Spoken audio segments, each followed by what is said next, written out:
Hello दोस्तों, welcome back to my channel. हमारा topic चल रहा है राजनीतिक व्यवस्था। इसके अंतर्गत आज हम जानेंगे शक्ति, सत्ता एवं औचित्यपूर्णता के बारे में। पेरेटो, मैक्स वेबर और अनेक अन्य विद्वान थे। उन्होंने शक्ति को भी सामाजिक स्तरीकरण का एक प्रमुख आधार माना है। शक्ति मानव जीवन की एक प्रमुख आवश्यकता है। यह उसके सामाजिक और राजनीतिक जीवन की अनिवार्यता को एक तरह से बनाए रखती है। इसलिए राजनीतिक समाजशास्त्र में शक्ति का अध्ययन आज एक प्रमुख विषय बन चुका है। और कौटिल्य दंड शक्ति को भी एक तरह से शक्ति का पर्याय ही मानते हैं।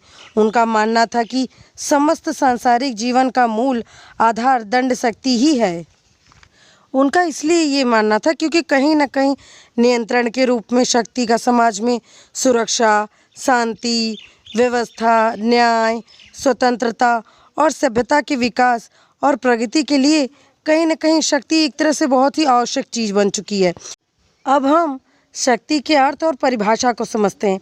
देखिए, सामान्यतः शक्ति शब्द के अनेक अर्थ लगाए जा सकते हैं। इसकी चर्चा भौतिक शक्ति, आध्यात्मिक शक्ति, नैतिक शक्ति, पार्श्व शक्ति, शारीरिक शक्ति, मानसिक शक्ति आदि विभिन्न रूपों में की जा सकती है।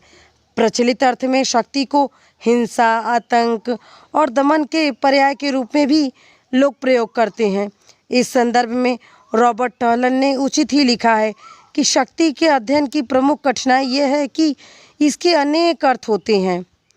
इसीलिए कई विद्वानों ने अपने अपने हिसाब से इसकी परिभाषा की है। जैसे पहले हैं हटन और हट।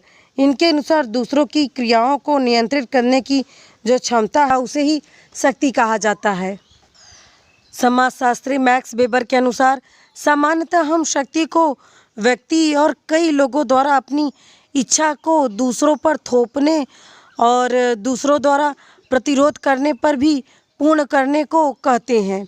पार्सन शक्ति को समाज व्यवस्था की एक ऐसी सामान्यकृत क्षमता मानते हैं जिसका उद्देश्य सामाजिक हितों के लक्ष्यों को पूर्ण करना होता है। इस प्रकार हटन तथा हट एवं मैक्स वेबर ने शक्ति को व्यक्ति अथवा व्यक्तियों में निहित मानकर एक ऐसी क्षमता के रूप में परिभाषित किया है जिसके द्वारा शक्ति धारण करने वाला व्यक्ति अपनी इच्छा को दूसरे लोगों की इच्छा पर लादता है। पार्सन शक्ति को एक समाज व्यवस्था के रूप में मानते हैं जिनका प्रयोग सामूहिक उद्देश्यों की पूर्ति के लिए वे करते हैं। समाजशास्त्री ब्रिस्टीन के अनुसार शक्ति बल प्रयोग की क्षमता है, न कि उसका वास्तविक प्रयोग है। इस प्रकार से सभी समाजशास्त्रियों ने अपने अपने हिसाब से शक्ति की परिभाषा को इस प्रकार विवेचित किया है। अब हम शक्ति के स्रोत के आधारों को भी समझते हैं। देखिए, प्रत्येक शक्ति व्यक्ति या समूह को शक्ति किसी न किसी स्रोत में प्राप्त होती है। Napoleon, Hitler, Abraham Lincoln, Lenin और गांधी के शक्तिशाली होने का कारण और जो स्रोत था वो अलग अलग थे। तो शक्ति के कई स्रोत हो सकते हैं। उनमें से कुछ इस प्रकार हैं। जैसे पहला है ज्ञान। देखिए, ज्ञान शक्ति का प्रथम स्रोत माना जाता है क्योंकि व्यक्ति की प्रतिभा का विकास होता है इसी ज्ञान के द्वारा, जिससे उसे शक्ति प्राप्त होती है। प्राप्तियाँ और उपलब्धियाँ शक्ति के बाह्य स्रोत हैं जो कई प्रकार के हो सकते हैं। आर्थिक उपलब्धियों में धन आता है, भौतिक सामग्री आती है, स्वामित्व और अन्य आर्थिक सुविधाओं की प्राप्ति आती है। तो इस तरह से प्राप्ति और उपलब्धियों के ये बाहरी स्रोत हैं। और साथ ही राजनीतिक उपलब्धियां भी शक्ति के स्रोत के अंदर ही आते हैं। इसके अंतर्गत स्थानीय, क्षेत्रीय, राष्ट्रीय और अंतर्राष्ट्रीय स्तर पर किए जाने वाले कार्यों की सफलता भी आती है। से तीसरा स्रोत है संगठन। देखिए, संगठन शक्ति का एक प्रमुख स्रोत है क्योंकि संगठन ही शक्ति है। वे संस्थाएं शक्तिशाली होती हैं जिनका संगठन सुदृढ़ होता है। शक्ति का चौथा स्रोत है आकार। देखिए, कई बार क्या होता है कि आकार भी एक शक्ति का परिचायक माना जाता है और यह सोचा जाता है कि एक संगठन का जितना बड़ा आकार हो और वह उतना ही शक्तिशाली होता है। पांचवा है स्रोत, वो है आत्मविश्वास। देखिए, आत्मविश्वास शक्ति का एक महत्वपूर्ण स्रोत है जिसमें आत्मविश्वास नहीं होता है वो शक्तिशाली नहीं होता है। एक व्यक्ति संपत्तिशाली है, ज्ञानवान है, राजनीतिक और सामाजिक दृष्टि से प्रतिष्ठित है, लेकिन यदि उसमें आत्मविश्वास की कमी है तो वह शक्तिशाली नहीं हो सकता। और कहा जा सकता है कि तलवार की शक्ति भी अनंत आत्मविश्वास पर ही निर्भर करती है। छठा वो है सत्ता। देखिए, सत्ता भी शक्ति का एक अन्य स्रोत है। सत्ता वैधानिक शक्ति ही होती है। कई बार एक कमज़ोर व्यक्ति को सत्तारूढ़ कर दिया जाता है, किंतु कालांतर में वे शक्तिशाली हो जाते हैं। इसीलिए ही हम सामान्यतः कह सकते हैं कि कुर्सी सब सिखा देती है। शक्ति के स्रोत का सातवां आधार है विचार व कार्य। देखिए, व्यक्ति और संस्थाओं के विचार व कार्य भी उनकी शक्ति के स्रोत होते हैं।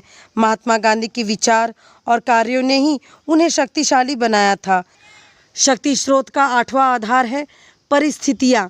देखिए, कई बार परिस्थितियों के कारण भी व्यक्ति और संस्था को शक्ति प्राप्त होते हैं। उदाहरण तौर हिटलर, मुसेलिनी आदि जो थे, उनको शक्तिशाली बनने में उस समय की परिस्थितियों का भी बड़ा योगदान था।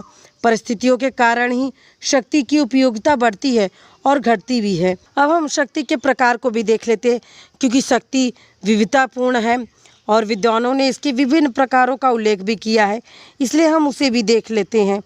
और ख़ास करके समाजशास्त्री गोल्डहैमर और सेल्स ने शक्ति के 3 प्रकार बताएं। पहले में है बल। जब एक व्यक्ति दूसरे व्यक्ति के व्यवहार को भौतिक शक्ति के आधार पर प्रभावित करते हैं तो उस शक्ति को बल कहते हैं। दूसरा है प्रभुत्व। जब शक्तिवान व्यक्ति अपनी इच्छा को प्रकट कर दूसरों के व्यवहार को प्रभावित करते हैं या फिर लोग उसकी इच्छा के अनुसार चलते हैं तो उसे प्रभुत्व कहते हैं। और तीसरा है चातुर्य। देखिए, अपनी इच्छाओं को अव्यक्त रखकर सब कोई शक्तिशाली व्यक्ति अप्रत्यक्ष रूप से दूसरे पक्ष को अपनी इच्छा अनुसार चलाने को तैयार करते हैं तो उस शक्ति को चातुर्य कहा जाता है, क्योंकि कहीं ना कहीं वो अपने चतुराई के द्वारा ये कार्य करता है। इस संदर्भ में कहीं ना कहीं मैक्स वेबर ने शक्ति के भी 4 प्रकार बताए। उन्होंने पहला बताया दमन, और दूसरा वैधानिक शक्ति, तीसरा परंपरागत शक्ति और चौथा करिश्माई शक्ति।